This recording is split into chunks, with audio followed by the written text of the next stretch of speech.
This is not over yet.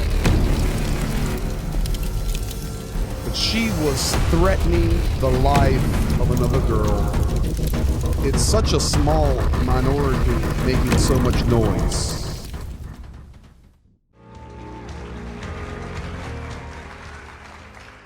God bless faith and freedom. Our founding fathers were extraordinary patriots. America has been a force for good in the world. We should stand for our national anthem. Police officers keep us safe. Marriage is a holy covenant before God. An unborn child is a child. Children do best when they're raised by a mother and a father.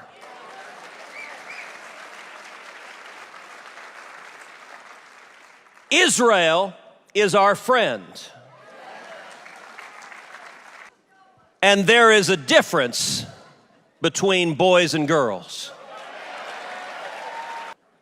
And today we're at a moment where saying those words can get you canceled. Saying those words can get you fired. Saying those words can get you erased. Now, as I was preparing these remarks backstage, I initially had a call to arms. And one of the folks on my team said, no, I'm sorry, you can't say that. No, in this environment, the numbskulls in the media, by which I mean all of them, the numbskulls in the media will say, see, it's a call to violent action. No, you nimwits. Because you need help spelling it out, let me help you on this. A call to rhetorical arms, a call to be prayer warriors, a call to organize, a call to mobilize, and a call to go to the ballot box and use your arms to vote the bums out.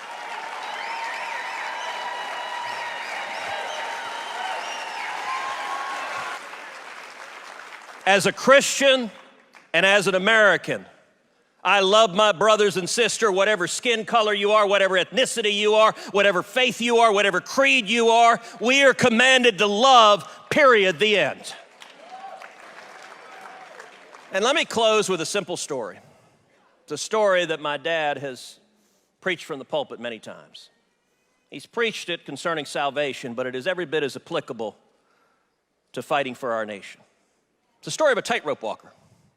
Tightrope walker extends a tightrope across a gigantic waterfall. Crowd gathers to see him. The tightrope walker asks the crowd, he says, how many of you believe I can walk across this tightrope and back? The crowd cheers, and he does it. Tightrope walker then pulls out a wheelbarrow, says, how many of you believe I can walk across this tightrope and back, pushing a wheelbarrow? Crowd cheers, and he does it. He says, how many of you believe I can walk across this tightrope and back with 2 100-pound bags of sand in the wheelbarrow? Crowd cheers, and he does it. He says, how many of you believe I can walk across this tightrope and back with a man in the wheelbarrow? The crowd cheers, and he turns to a man in the front row. He says, get in the wheelbarrow. It's one thing to sit there quietly and do a golf clap. It's one thing to say, oh, I believe we'll save our nation. It's another thing to get in the wheelbarrow. It's another thing to be fully committed with every ounce you've got, to begin the morning on your knees on prayer for our nation, to spend the days standing and speaking the truth that America is great, that freedom matters, that faith matters, that we will take our nation back, that we will defend America. And revival is coming. God bless America. Revival is coming.